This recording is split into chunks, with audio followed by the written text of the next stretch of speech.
Hello, everybody. Welcome back to my world. What I'm going to do today is just kind of a little episode here on some vintage stringed instruments, what to look for precisely in two particular manufacturers, and sort of also give you an idea of the difference between serious musical instruments and some that turn up more frequently and do not have the same value as others. But to start with, Adam, you got to take a look at something that we were able to find a few years back. In this case is a 1913 Gibson A5 mandolin in its original case, and I'll bring that out so you can get right on the head, because no matter what, when it comes to Gibson, that's what you want to try and see right there. Not only does it say Gibson inlaid in mother of pearl, it says the Gibson.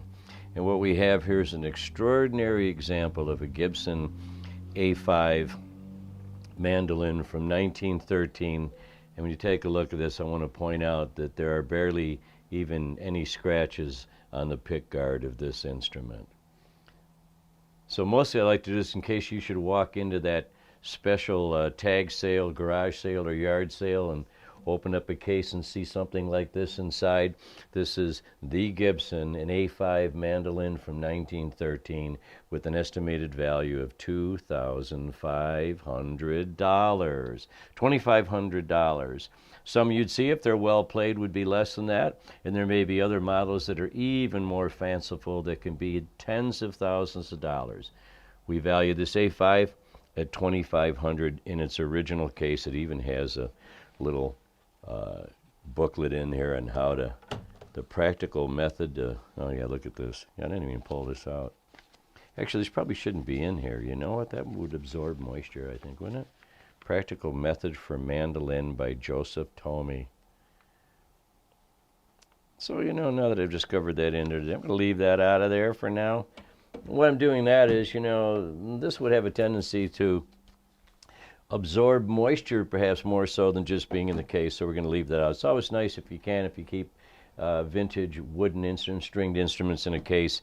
It's always a good idea to have in the dry months a humidifier, and then the wet months a dehumidifier, and something that I religiously do not do. However, my guitars all sit out and just hang out in the living room to begin with.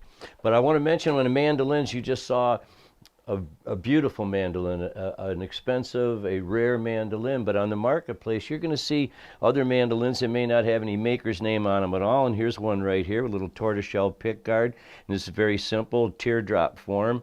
And this is a little flat back, but it has no maker's name. But it's a nicely made instrument with a one-piece spruce top, and I would value something like that at I would say probably as little as $200 to $300 if you can find one in playing order. It's well worth $200 or $300, and mandolins are getting good. They're fun to play. Great sounding instrument. What you turn most commonly in mandolins, here's another little tortoiseshell pickguard, is what's referred to as a turtleback mandolin. And you can see where that's a lot of fun to hold that up against your stomach and play. But these are called turtlebacks, and you can see it's all multi-piece wood back and still very much mandolin in the front. And generally you're going to find them in average condition. This one has some cracks in the top and so on, but everything's intact. The tuners are intact, and this has a real nice back plate on it, and you can see this was made by the Washburn Company. And Washburn still make guitars to this very day and other stringed instruments. So as a vintage turtleback, once again, you may find this selling in the $200 to $300 range. These instruments are much more common than Gibson A5s in their original cases, so affordable and playable. Why we're on the Gibson subject, and today, unfortunately, the pickguard fell away from this. This is a Gibson L7 guitar, and this is an all blonde. This is an all spruce top Gibson L7. Once again, the head is where the identification comes in. Pretty much anytime you see a guitar and it says that on it, you're in good shape. If you have the opportunity to buy it, or if you have one, treasure them. But what happened over time, and as you can see, this sometimes will happen on these. This is the original tortoiseshell pickguard for this Gibson L7. I want to mention, where Gibson L7s are concerned, they only made them for 2 years. 1947 and 1948, at least to my knowledge.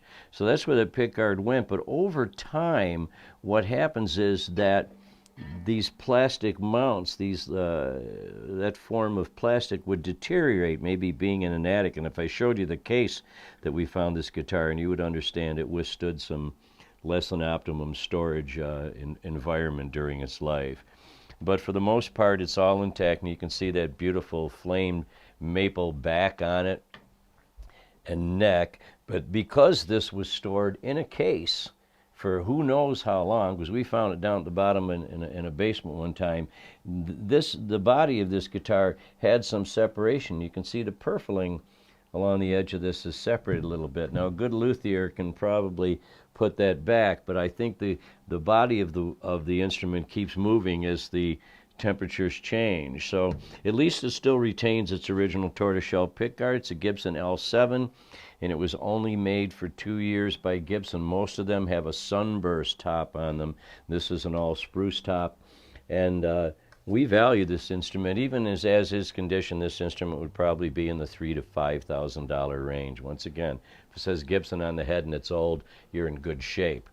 Now, two more just to close with is we found this up on the hill a few years ago up at this old farm. They called me up and said they had a guitar up there, and I went up, and here's what they brought out. And what this is a Martin guitar, and we're going to show you that identifying mark right up here at the top. And just as I say about Gibson, I say the same, if not even more, about the C.F. Martin Company, established in 1833.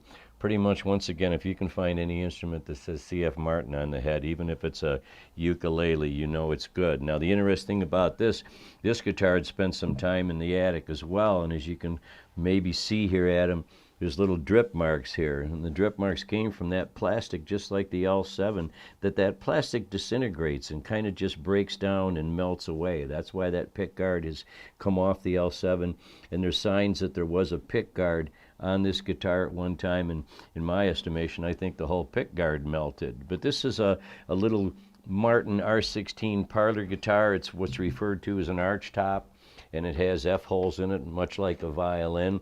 So the sound of these are, well, they're somewhat, I can just give it a strum, somewhat tinny, but still nice. And this one, once we strung it up, I like it. I like it a lot. This is an R16, not the epitome of Martin guitar collecting, but still an instrument that probably is still worth $1,500, $2,000. Once again, condition is everything. But this guitar is from 1933. So it's managed to survive through the attic, and a worthwhile instrument. And finally, in closing, would be the next guitar. I'll let you shoot it right there. This is what's called a dreadnought bodied guitar made by the C.F. Martin Company. This particular one was made in 1961. This is my guitar. And once again, that headstock, if you want me to pull that down right there, look at that again. There's the all-important aspect of Martin guitars. If that identifies it as Martin. And inside, you probably can't see that today, but they're all going to be serial numbers. You'll be able to trace down the year that they were made and find some history on them right through the C.F. Martin Company. This guitar was made in 1961, and it's had a luthier go through it here a few years back. Unfortunately, the original pickguard on this wasn't able to be saved. Somebody had improperly glued it down at one time and more or less ruined it. So a luthier in Massachusetts, he decided, well, you know, we're going to remove that. It'll still give it a nice tone, but we're just going to black in where the pickguard used to be. Now, these are dreadnought guitars, and these are the ones that have the sound that you just can't beat in Martin guitars. So you should know any Martin guitar, dreadnought size, be it a D28, a D35, or a D45, these are valuable and important musical instruments made in America.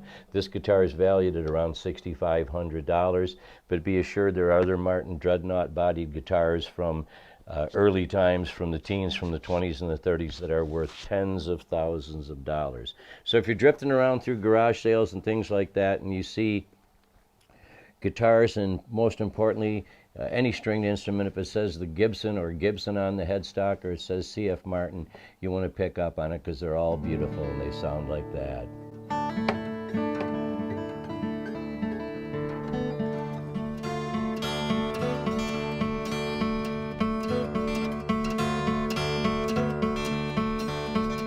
Have you ever wondered what great-grandma's lamp might be? Everybody does. Was it from Walmart or is it St. Louis? Tiffany, that'd be great. That'd be great. Who you gonna call to have it appraised, as they say? Gotta be somebody. Gallery in New York or an expert out in L.A. Don't know. Great-grandma's had that lamp since birth, but all you want to know, all you want to hear, all you really, really care about is what it's worth. Yeah, what kind of money are we talking here? I think I might like to sell it. Buy something foolish. Sorry, great-grandma.